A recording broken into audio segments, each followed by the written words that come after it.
At kasama rin dito yung Gensan, di ba? Yung pinakamarami rin na naapektuhan. So makakausap natin si Ray Ian Elarde, kaugnay nitong let's say pwede natin makakuha ng update no tungkol diyan sa sitwasyon sa Maasim, Sarangani. Ray, good morning. Si Danny Buenafe sa programang Kabayan. Yes po, sir. Good morning po. Oo, thank you very much Ray sa ano dito at least magbigay ka ng konting update. For now, kamusta na kayo diyan sa Sarangani? Okay na ba let's say linya ng telepono or yung pati yung ano natin, supply ng kuryente? Kamusta? So, ngayon sir, okay na po. Bumalik na po yung supply ng kuryente. Wala na pong problema.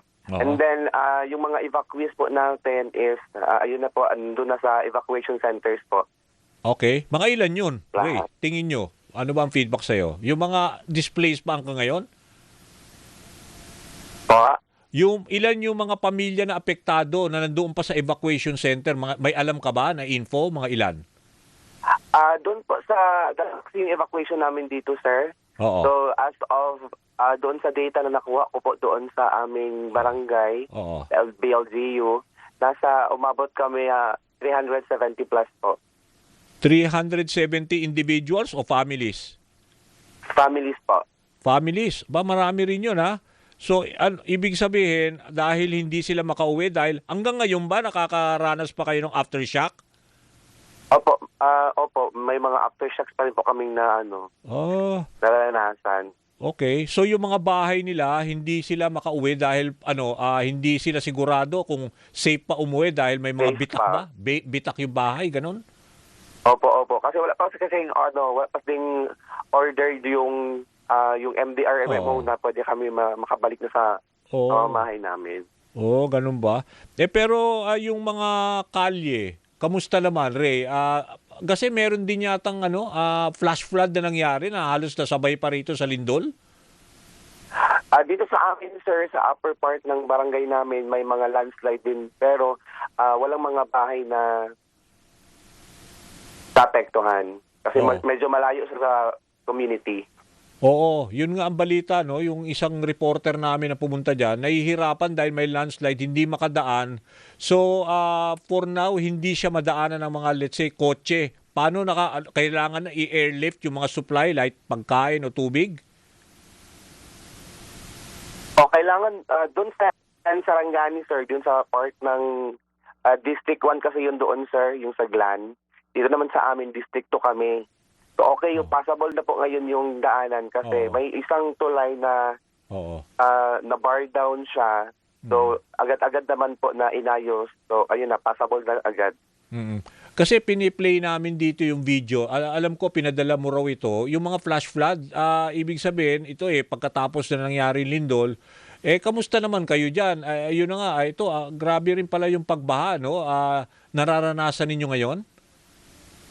Opo, yun siya. Yung baha din yung na talaga problema na naman namin Aha. after Lindol. Oo nga. So, ito, kasi pinapakita hanggang bewang yung, yung baha ngayon ba, ano bang feedback mo? Humupa na ba? Sa ngayon, sir, okay na po. Humupa na po yung yung Baha. tubig, Okay. yung baha. Okay. So, ibig sabihin, yun na nga, parang double whammy kayo nagkaroon na ng lindol, tapos, yun na nga, state of calamity, tapos bigla namang flash flood na ganito.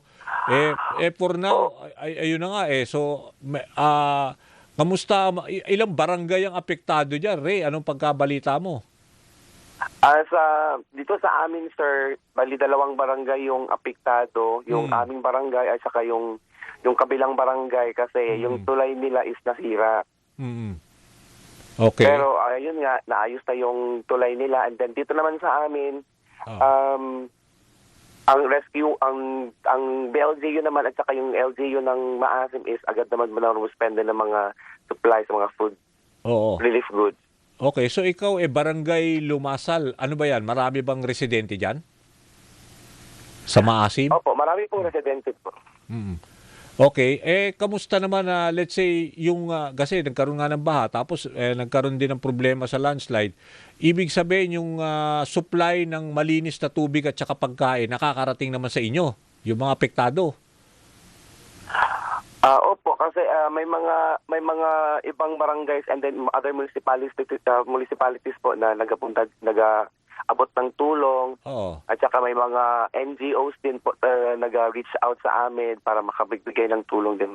O kaya nga, pero ibig sabihin, nadadaanan yung mga kalye. Yung landslide kasi ang akala ko na medyo nagiging sagabal. Ngayon, nakakadaan na. Yes po, okay na, madadaanan na po yung yung mga kalsada. Okay. Nung kasagsaga ba nung lindol, sabi mo may mga aftershock, marami pa rin ba mga poste na bumagsak? Opo, yun din yung reason na every time may mga aftershocks, nawawalan kami ng kuryente. Oo.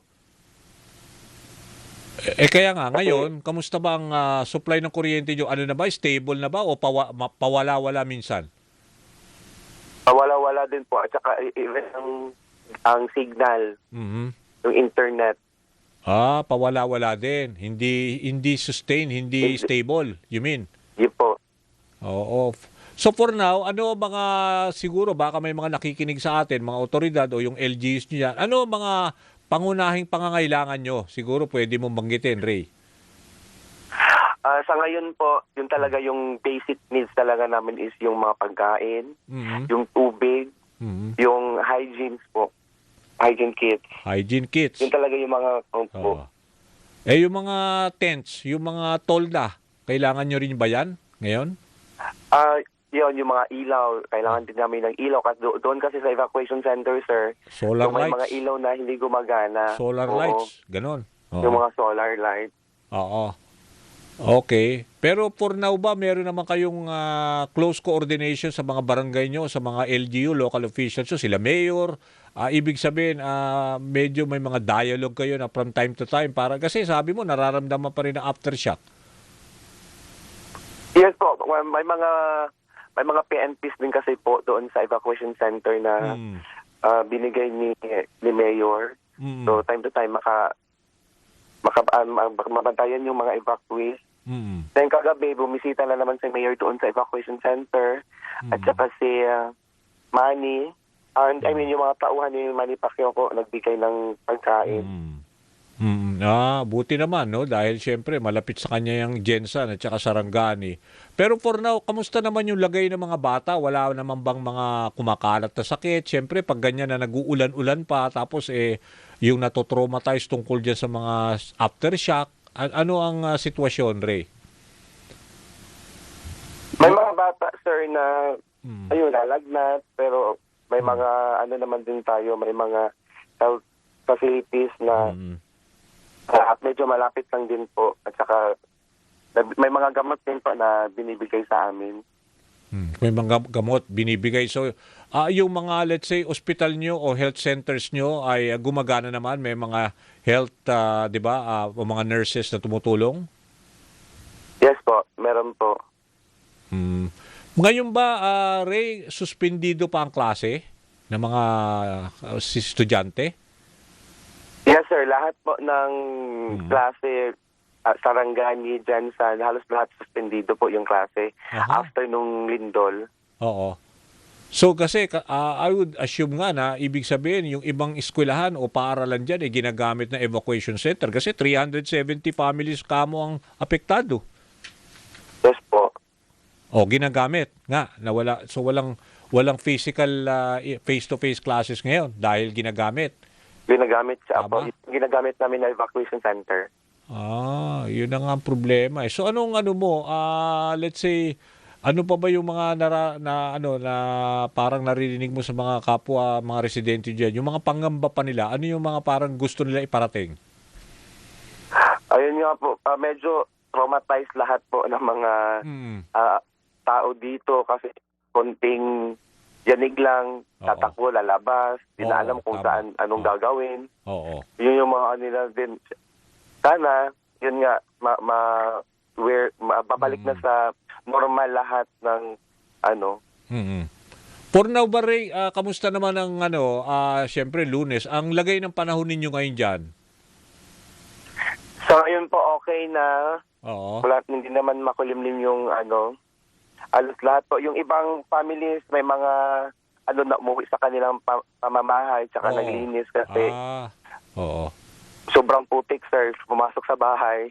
Oo nga eh. Nasabay pa itong, ano ba yung bagyo nangyari or habagat lang? Habagat lang, sir, pero kalakas lang ulan. O flash flood eh, no? Flash flood, tama ba? Oo. Oo. Opo. Okay, so kaya nga, flash flood, ibig sabihin, mabilis din siyang humupa, di ba? Parang ganun. Oo. Opo, mabilis din. Mabilis po. Okay. Sige, maraming salamat. Ingat kayo diyan ha, Ray. Sa lalo na yung yung sa mga residente.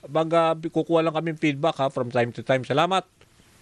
Salamat po. God bless. Okay, God bless. Yan ho si Ray Ian Elarde. Siya ho ay isang residente diyan sa Barangay Lumasal, Maasim, Sarangani. Alam niyo ho, ang Sarangani ay isa sa mga actually siya ang unang idineklara na state of calamity dahil nga dun sa 7.8 na lindol na tumama nung Lunes lang. So isang linggo na ho At ang latest nga na bilang ay 61 na ho ang namatay.